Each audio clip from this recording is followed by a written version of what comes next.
Okay, and listening to Kevin talk about change and all the changes you're going through, all the changes everybody in the world is going through, it kind of ties in with what I'm going to talk about, change in the readings, because the readings, the physical readings, but all the readings changed over time pretty dramatically.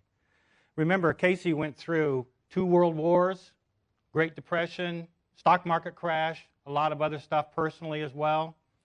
And so I'm going to focus on how the readings changed, because as a researcher, I found a tremendous amount of variability in the readings, and I had to come to terms with that. And so this is what I got. You see the URL, if you can see it down here. All these slides are on the internet, on a web page, and some other resources, so you don't have to try to make notes or keep track of anything. I'll show that at the end as well. Just a little background information. Most of the readings were physical readings, right? You're aware of that. Tremendous body of information. As I said, tremendous amount of variability there, trying to make sense of it, just trying to understand it, much less apply it and help people. And in doing my research, what I came to realize, I needed to just not, instead of seeing it all as a big bunch of readings, I needed to start breaking it apart and seeing how it fit together chronologically. You have an early period before 1922. Those readings are kind of really hard to understand. They're very vague. They ramble. He was not self-directed very much. They keep asking him, and he would repeat the question and come back with an answer. Then you have a middle period. This is where he became a professional psychic. We're going to look exactly where that happened, October 1922. He standardized his format. He actually began taking more of the initiative in the reading, where he'd say, in the blood we find, in the nerves we find, in the functioning organs we find, treatment plan and question and answers. He didn't have that before. And that came very soon after he developed this. It became a professional, rich in detail. Then in the latter period, condensed format, because he was giving so many readings. And here we see it. If you take the physical readings and just lay them out in a spreadsheet, how many readings per year, you see the big jump there. I call that the early style over here at the beginning.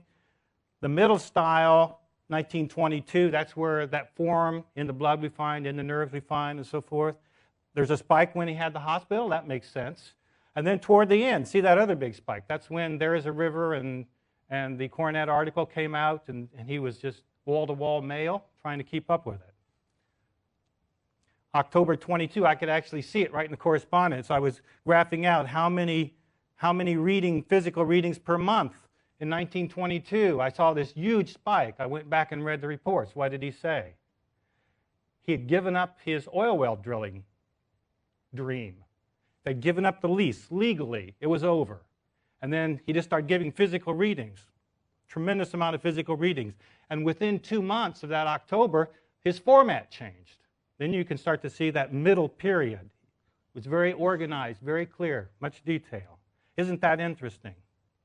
So it makes a difference when a reading happened. Sometimes the language of the readings can be pretty difficult, the physical readings in particular. Here we see an example where for years he'd used the pneumogastric nerve, the 10th cranial nerve, in talking about that important cranial nerve. And he says, oh, now it's called the vagus. And so he started using the word vagus. That's the first time the word vagus shows up in the readings. So he's keeping track of what's going on around him, and he's adapting to changes that are going on around him, even in his readings. Now today I'm going to focus on 4 examples in the therapies, because that's probably the most important part of the readings for a lot of people. They're sick, and they need to do something to get better. And here we are trying to come up with the therapies that Cayce used in the readings, and sometimes that's pretty difficult because so much has passed. The osteopathy, the energy medicine, and so forth. And so here's 4 examples. Let's start with herbs. Something that's become kind of a pretty hot area for a lot of people these days, herbology. Notice this is a typical complex herbal tonic that you'll see in some readings. And I mean, your eyes kind of glaze over when you look at that, right? I mean, that's a lot of information. And he would say, in the order named, mix this in a precise way to get this result.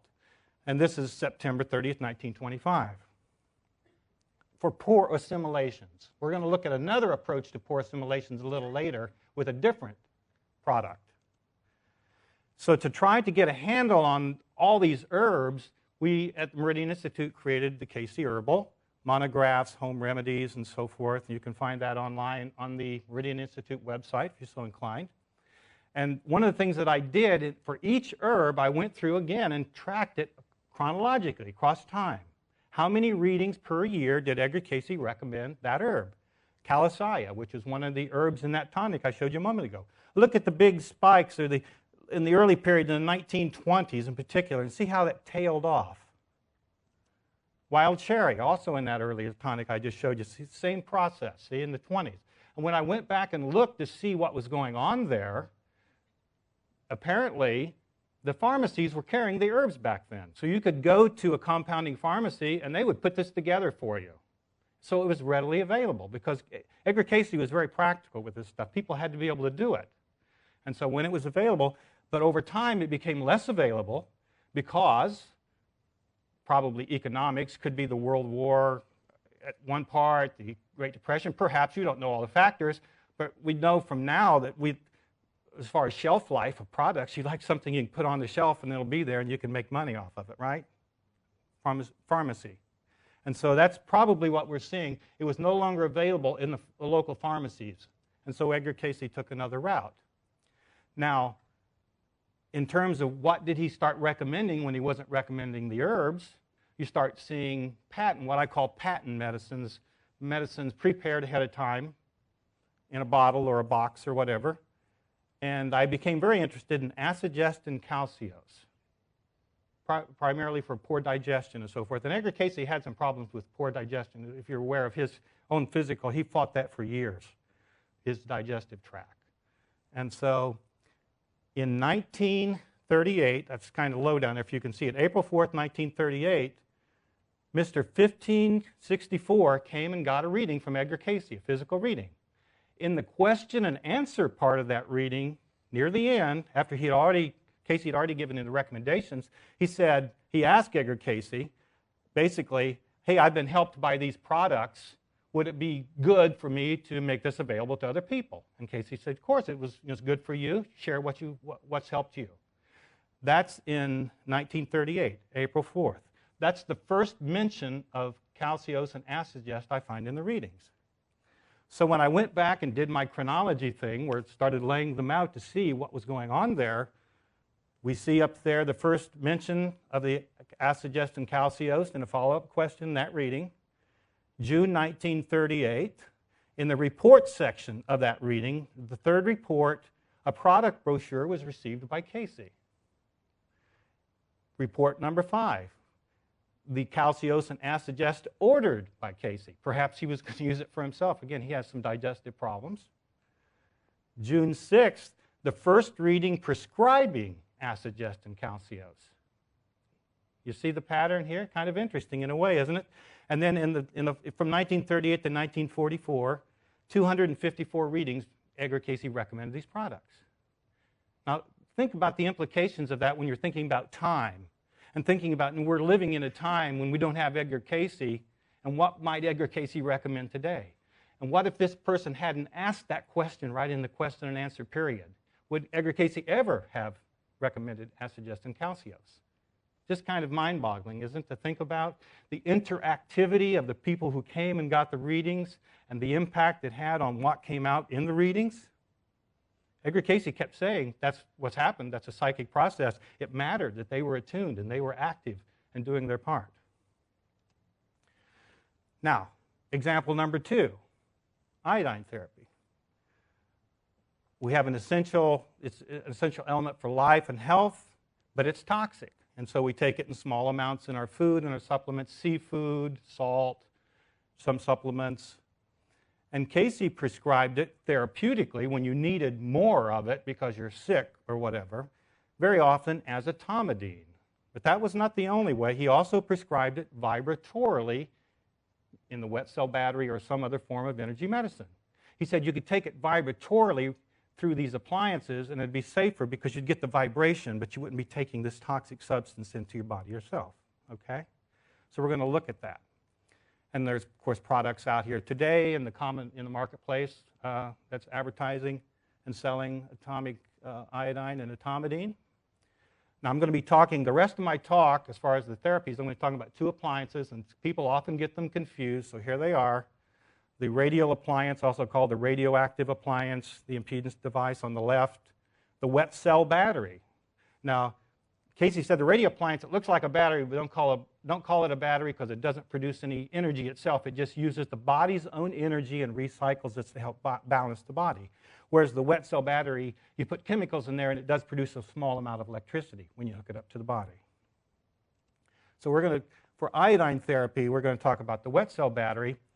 And what he was doing to get this vibratory iodine into the body, he was taking the battery and he would suspend a glass jar down in there, or a glass bottle with some iodine, usually tincture of iodine, and then he would attach an external source of electricity to it, like house current or something like that, and charge it for a period of time and then take the charge off. Then he would hook it up to the body and you'd get the vibrations. For 30 days or so, you'd get the vibrations, then you'd have to recharge the battery. And sometimes you'd get the solution jar and you could put the chemical in there, the gold, the silver, the iodine in that as well. But it's the charging with this outside electricity, he called that atomic iodine. And when I looked at those readings to try to make sense of that, because the question is, again, how do we apply this in the present? There has been some controversy about etomidine and exactly what was in it and how do you make it and how do you keep it safe and so forth. And so we were interested at Meridian Institute in the vibratory aspects of this and could it be done and how would you do it? And what I found was a tremendous amount of variability. I laid it out chronologically, readings per year that talked about this therapy. And notice the big group in the 1920s, the hospital there around 1930, and look at that over 1944. 1920 readings there where he recommended, with a kind of a gap in between. How do you make sense out of that? And by the way, this group over here, and particularly in through here, these are totally different than that. Tremendous variability here. Some of these were like direct current, this external source. Some were alternating current. Some were an hour, some were half hour, big bottles, little bottles. Just every reading was totally different.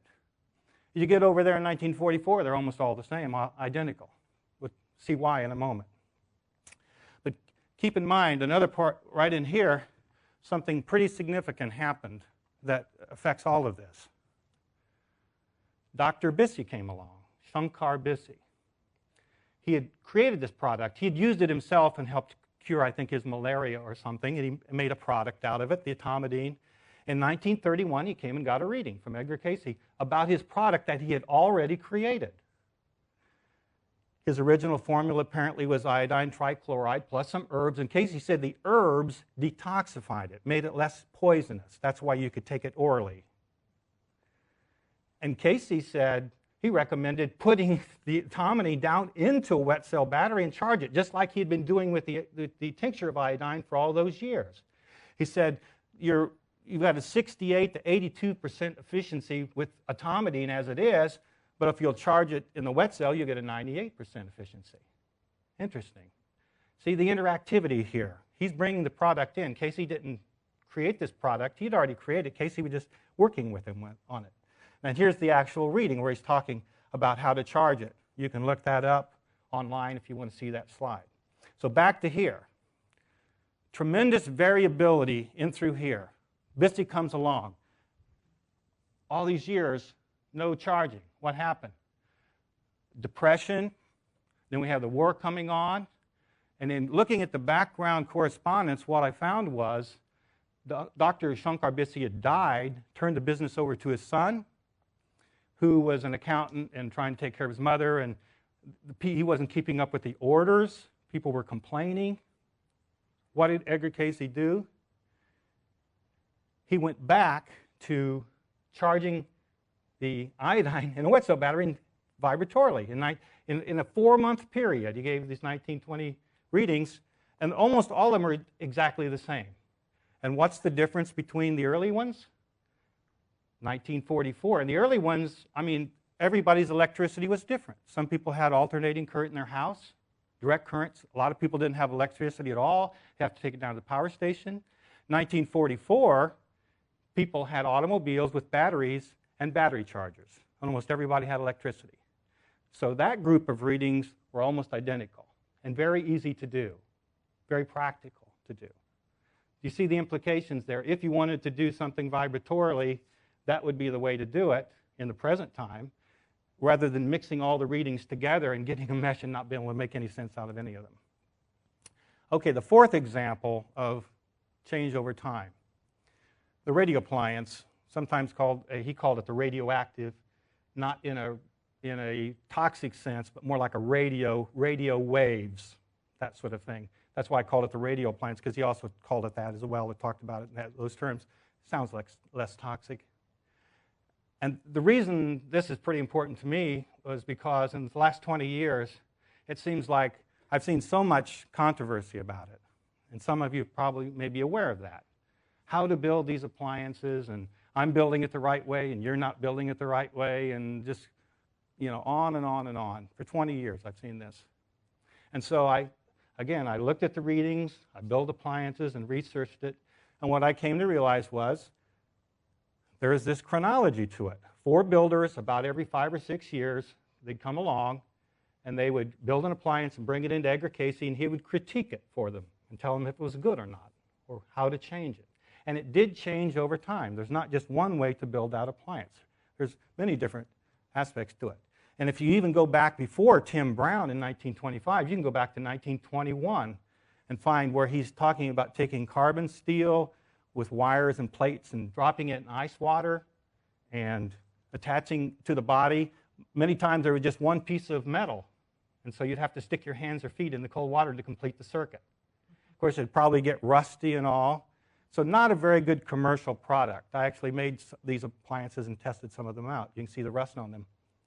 And so again, there's an evolution here. It's almost like he's experimenting with it. He's trying out different things. And pretty soon you start seeing not just one plate, but 2 plates, and there's an insulator in between. And this is pretty close to what we have with a modern appliance. 2 pieces of carbon steel with glass or some type of non-conductor between them, okay, with the plates and the wire. Here's another version in 1924. These are rods, round rods that are cut off 4 or 5 inches long, but 2 of them with an insulator in between. Now here's a model where I found 3 different readings recommended this. These are half-inch square pieces of steel. And notice that the bottom one there, 195-15. 195 is Tim Brown, this Ohio businessman who decided he wanted to go into the business of making these appliances. And here is the first reading for Tim Brown. And it's the half-inch square, 4 inches long. No charcoal, no container. You just drop that thing in the water and attach it to the body. That's your basic appliance. You don't really need anything else to get the effect, Cayce said. Anything beyond that's just to make it look better and make it more of a commercial product. So that was the 13th. 2 weeks later, on the 27th, he comes back, and either he had a tremendous therapeutic result or something. In 2 weeks, he's ready to start building these and selling them to people. See, the chronology there is kind of interesting. What was his motivation for doing that, or whatever? And he wants to know how it can help people with their ills. He wants to know how to build it and distribute it. And I've underlined how this may be made, because what's interesting about this reading is Edgar Cayce does not give any specifications for how to build it, even though they explicitly ask for it. He talks about the theory and the principle and everything else, but nothing about how to build it. And notice that was given at 11:20 a.m. The reason he didn't give any specifications when they asked for it was because 20 minutes earlier at 11 a.m., he had given a reading for a 45-year-old woman in which he gave the specifications. And they had no way of knowing that he was going to recommend that or anything else. So again, you wonder about the psychic process, the interactivity of this. Maybe they had spoken about it, or maybe not. But at a conscious level, he would not have known that he was going to do this. But he went ahead and did it. Very interesting. And notice that now you have that core that I was showing you earlier with the 2 pieces of steel and the insulator between. And now he's saying, put that in a metal canister and pack it with charcoal as a gasket. And then you have a commercial product. Okay. Now, the 1800 series has several readings here, and this carries on, and so Tim Brown and others are following up and asking how to do this even better. So August 1st, 1925, he comes back and gets more information, and this time Edgar Cayce says, well, it could be metal or it could be a rubber container. Now remember, Tim Brown's from Ohio.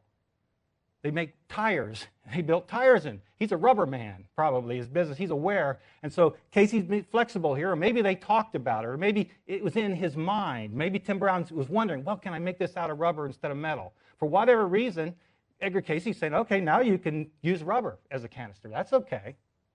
And you can pack it with charcoal. And notice the carbon insulation between the two pieces of steel. Between. That's important in terms of what Tim Brown does here.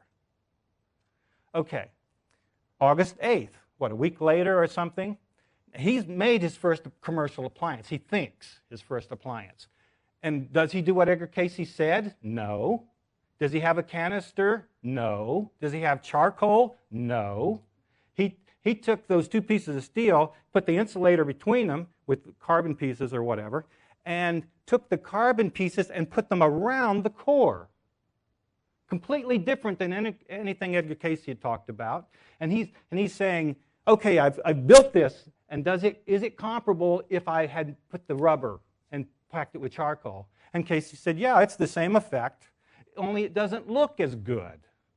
And imagine, some carbon pieces, the carbon, get it all over you, you wrap tape around it, it gets dirty, falls apart, chips, and not a good commercial product. Cayce kept harping on it had to look good over and over in these series of readings. This appliance had to look good.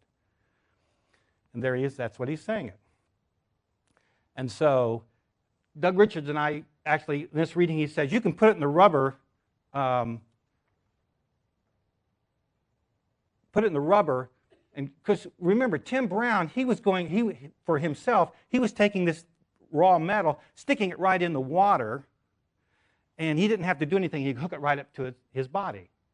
And he had it in his mind that the water had to contact the steel to make it work. There's something in that interaction. And so he was wondering, well, okay, I'll give up on the carbon pieces. I'm going to make a rubber container, but I'm going to have to poke holes in it now to get the water in to make it contact the steel. But how big are the holes, and is the charcoal going to run out? So he asked Edgar Cayce, and Cayce has a little sense of humor here, if you can catch this. He's saying, basically, Tim Brown says, if I put the holes in it, the charcoal's going to leak out. Cayce says, yeah, it will leak out. And Tim Brown says, well, how do I stop that from happening? And Cayce says, don't make holes in it. And so, and so what Cayce said, you just have to, later on this reading, he says, you just have to leave it in the water longer to get the core chilled down. It has to chill down. The water doesn't have to touch the steel. Interesting. Doug Richards and I actually did research on this. We embedded a sensing device down in the core and chilled it down with all kinds of different ice, different containers, and measured that temperature. And it was just like Cayce said, 15 to 20 minutes. It drops down to 34 degrees and stays there for the hour or whatever you're using it. So the physics of it matched perfectly when we did our research. But that's what he's pointing out to Tim Brown. Tim Brown's trying to figure this out, but he's thinking and he's working. He's interacting, sort of like the calciose and acid-jest and the automidine. He's interacting here and having some input. Now we're going to jump ahead about 5 years. Grace Salter, Edgar Cayce's cousin, building the appliances up here at the hospital. Now Salter, he made his appliance and brought it in to have it critiqued. And he put some tape around that core, and notice the carbons. He kept the carbons that Tim Brown innovated, that carbon pieces around the core. Edgar Cayce never recommended that as far as I can tell. That was Tim Brown doing that, but Cayce liked it. And all the readings after that, people put those carbon pieces in addition to the charcoal, if that's what they were doing. So Tim Brown invented something there, you see, the interactivity. So you get the carbon pieces, it's too heavy of taping, and he used a wax or paraffin for the top. Now this thing is getting cold and warming up, and it would crack. That stuff is not very flexible. And so Cayce was saying, it'd be better if you could vulcanize it and use the rubber, see? So he's already suggesting ways, there's an evolvement process going on here where they're changing it. We jump ahead another 5 years. This is Yulin Cayce and some others, and I think it's like Health Home Remedies Company, something like that. And they're facing the same problem, And they're asking specifically, will this insulating compound made by Mitchell Rand be better than the sealing wax? And Cayce said, much preferable. You see? Not just one way to build the appliance. And Cayce's keeping track of this is the new product probably out, and they're saying, would this work? And Cayce's saying, yeah. 1936, a year later, 1800 series again, where they're still trying to perfect this thing, Cayce is emphasizing experimentation, research. And he's saying experimentations are necessary for making a commercial product, not carrying so much the appearance of being handmade or amateur. So again, it's the appearance matters. It has to look good. And I think it's in the same reading here, 1936, this is very interesting because this is part of a controversy. I think it's probably still swirling. I try to stay out of this, so I don't know if it's current on the internet right now or not, but people were trying to drag me into this one in the last couple years. Do you have to have the charcoal around the core? Remember, we started out with a couple pieces of metal or even one piece of metal, dropped in some cold water and attached it to the body. That was the essential appliance. And Brown skipped the charcoal and everything else and just put the carbon pieces around, and Cayce liked the carbon pieces and kept it. And now Cayce, of himself, nobody's asking, he's coming along and he's saying, you know, for a commercial product, it'd be better if you had Bakelite around this core. You don't need the charcoal. If you're going to make one at a time for individual use, yeah, you can do that. But if you're going to mass produce this commercially, Bakelite's the first plastic, or one of the first plastics. So Edgar Cayce, again, he's keeping in touch with what's out there in technology, and it's changing, and as new products and materials become available, he's adapting to that. It's evolving. And then he says, much might be given, 1937, much might be given about these appliances. And he's emphasizing application, experimentation, research. That's how you're going to know if you're doing it right. Doug Richards and I did quite a bit of research and wrote it up in a book which is no longer in paper version, but it's electronically available if you're interested. And we did a research project with Meridian Institute where we took that particular appliance, hooked up to people with poor circulation, and to see what the effect would be. And we got that published in a peer-reviewed journal, and you can find that on our website as well. I've got the link on the resource page that I'm going to show you. So just try to summarize and tie this together a bit here. The readings did change. I've given you 4 examples, but there's all kinds of examples I could give you, how the readings changed and evolved over time. There's not just one way to do it. Cayce was very flexible. He was trying. You have some changes because the resources changed, what was available. Remember, depression, wars, things, innovation. That's one aspect of change. The other is the interactivity of people. People like Brown and Bissey and Mr. 1564. We saw how the herbs declined in their use in the readings because they were less available. He went to patent medicines like acid-gest and calciose. We saw how with atomic iodine, he started out charging it in the West-cell battery. Dr. Bissey came along with his atomidine. Cayce picked up on that for a while until it became hard to get. Then he went back to the atomic iodine, charging it, but it was much easier to do then. The radio appliance, the Bakelite, is an example of that, where the first plastics come out, and he said, hey, this would be great for a commercial product, even more than what you've been doing. This is really a big change if you're used to thinking about what's going on. And of course, Tim Brown with his carbon pieces. He innovated with his interactivity here. So it wasn't just Edgar Cayce tapping into, the eternal, database or something and coming up with the one solution for all time. People were interacting with him, and it was a very dynamic process, with atomidine as well, with Dr. Bissey and acid-gest and calciose. So, if you've been paying attention to what I'm saying, I'm hoping you appreciate the complexity and how dynamic the readings are, and that you have a sense that it's really important to avoid dogma, rigidity, and fundamentalism when you're talking about the physical readings. You need some flexibility. We do need research and experimentation, and we need to be open to alternatives based on principles. Principles. What do I mean by that? I haven't really talked about principles because my theme is about change, and the principles did not change. From start to finish, no matter what the disease condition, the therapies, it didn't matter. He pretty much, with just a couple rare exceptions, the principles were always the same. And there's some implications there.